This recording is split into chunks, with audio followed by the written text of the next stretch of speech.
Hello and welcome to another episode of Slice and Dice Ecom. I'm Josh, the founder of the agency, and we're joined by... I'm Dan, the senior SEO specialist at ClickSlice. And I'm the operations director at ClickSlice, Julia. And we have a very interesting topic this time. One that's probably going to upset some other agencies out there because they know they're probably treading on thin ice already. But essentially the main topic of this episode is when you should fire your SEO agency. What a title. Mm-hmm. So let's get straight into it, right? Julia, what are the clear warning signs that indicate it might be time to change the agency you're currently working with? I think there's a couple of signs. So, for example, reporting wise, you should be very careful what they report on about. If they've never ever presented to you even a slight dip in rankings, that's already a red flag for me. Just because, rankings do fluctuate, that's normal. And being transparent about that is super important. And we do that all the time because we have a plan in action that we want to put in place just to make sure that they come back up. But if an agency doesn't ever share that with you and you do see it when you look into other tools, that's one of the red flags. Then also communication wise, have you ever seen them? Are they only on email? Do they even report across all metrics, or do they just send you like 3 sentences at the end of the month? Like, it's super important to get to know the team that you're working with, understand who's writing your content, for example, who's managing the campaign. If you ever want to jump on a call, do you have someone to jump on a call with? This is super important. So I'd say transparency is an important part. And another red flag is, even if you do know them and you communicate over email, how fast do they reply? If they take 3 days to answer, I don't know, a quick question, that's a red flag in my opinion, for sure. Bright red. Yeah. Yeah. Although I'd say results shouldn't be a red flag initially because, SEO takes time. So how long do you think e-commerce brands should wait until they kind of take that into consideration?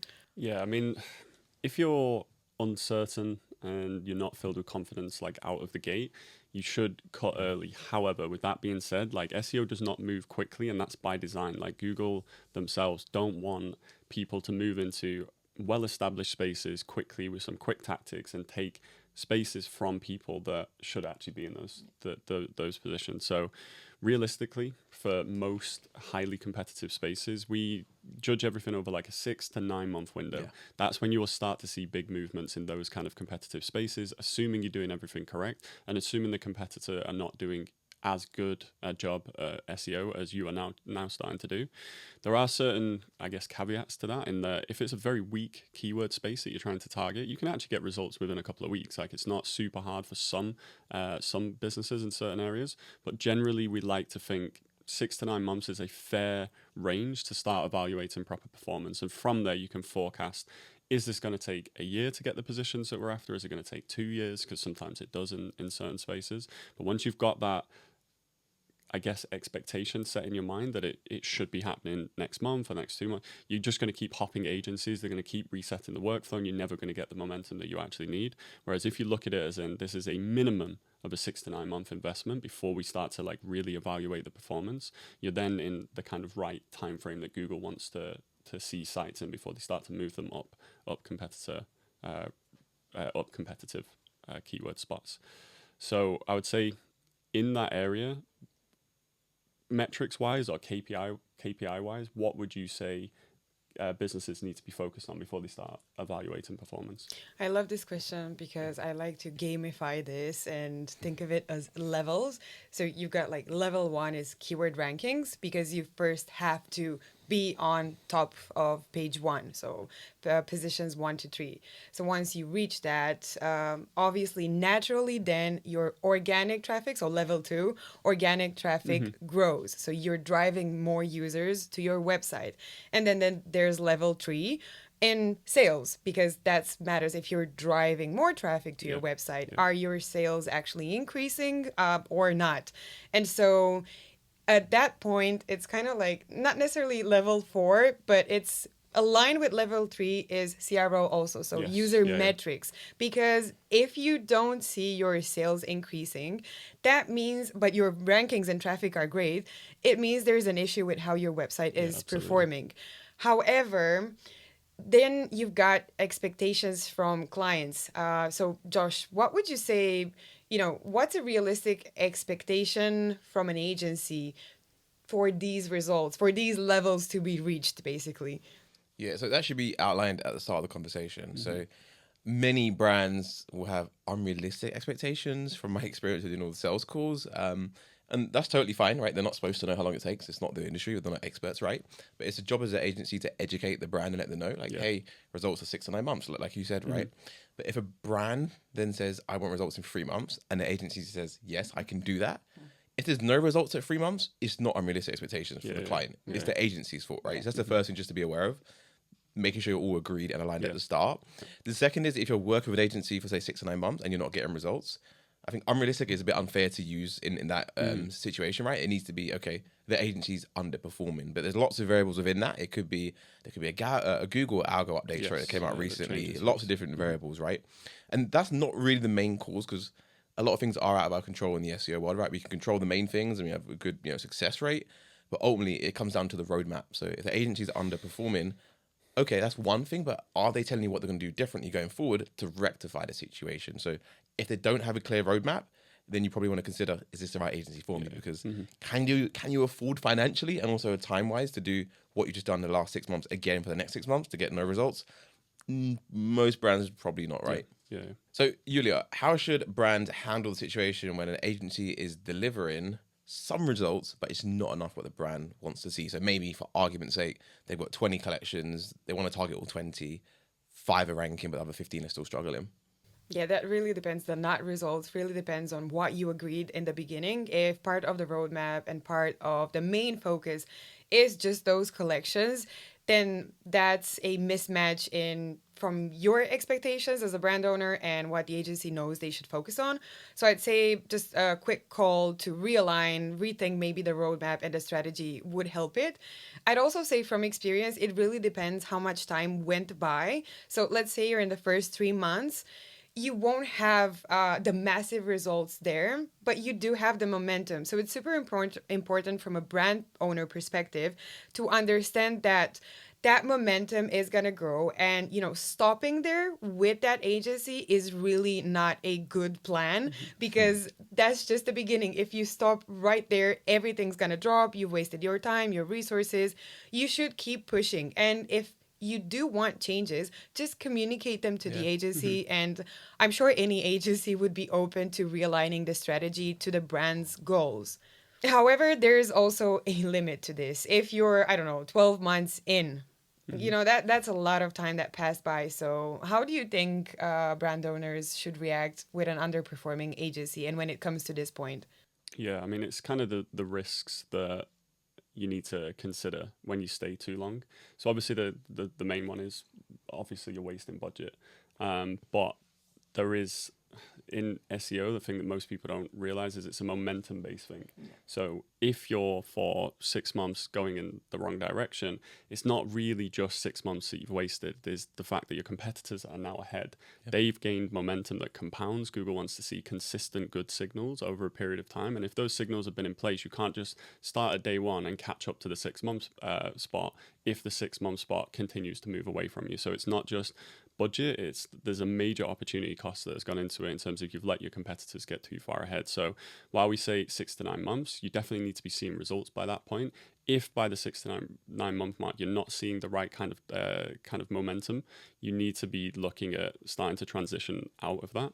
What if, sorry to interrupt you, 6 to 9 months is a long time to collaborate with someone. What if the brand owners are, loyal to that agency and they still have hope? How should they handle that? Yeah, like if it's your friends or something, because we do actually see this. It's fairly common.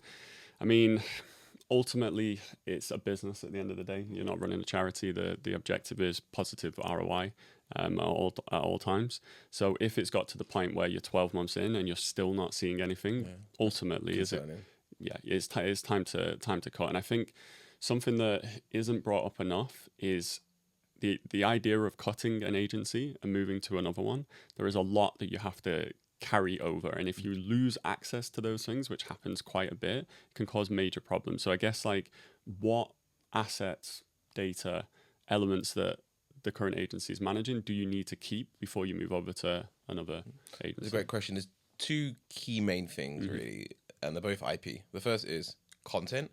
I've had a lot of stories I've been told by other agency owners that actually do this, which is, I don't think it's ethical whatsoever, but if a client's paying you for blog content and then you write the content, you upload onto their website, that should be the client's IP, right? So when you go separate ways, the blog post should stay live. But there's actually a lot of agencies, believe it or not, that will take the blog post down because they've gone separate ways, and they have it in the contract as well, which is insane. And the same applies to backlinks. It's actually happened to a brand we've taken on last year, where we've taken on this brand. The backlinks are actually really poor quality anyway, but the agency has then pulled the backlinks. That's crazy. What that happens, or what that means is you don't just lose backlinks, you then have lots of signals going to Google that you're losing backlinks. Your keyword anchor text ratio changes across the page. Massively, you quickly go to over optimize. Like, it's really bad. So when we take the campaign on trying to fix it, it's like, we have a very tough job here. And in the client's contract they signed, the agency could do that, and they agreed to it. It's not right, it's not ethical, but I think you're setting them up. You're setting the client up for failure, and you're setting up the new agency up for failure as well. Like, it's completely